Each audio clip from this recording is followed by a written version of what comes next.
How to add multiple accounts in Shein app.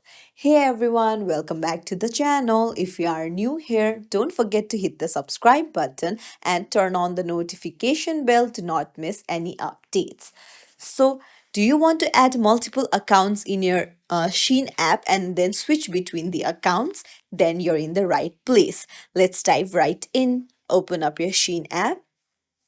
Head over to the gear icon in the top right corner.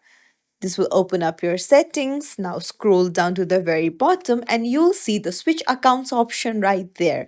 Just tap on it and then you can see add account. Tap on it and then you can sign in using your Google, Facebook, or even your Apple.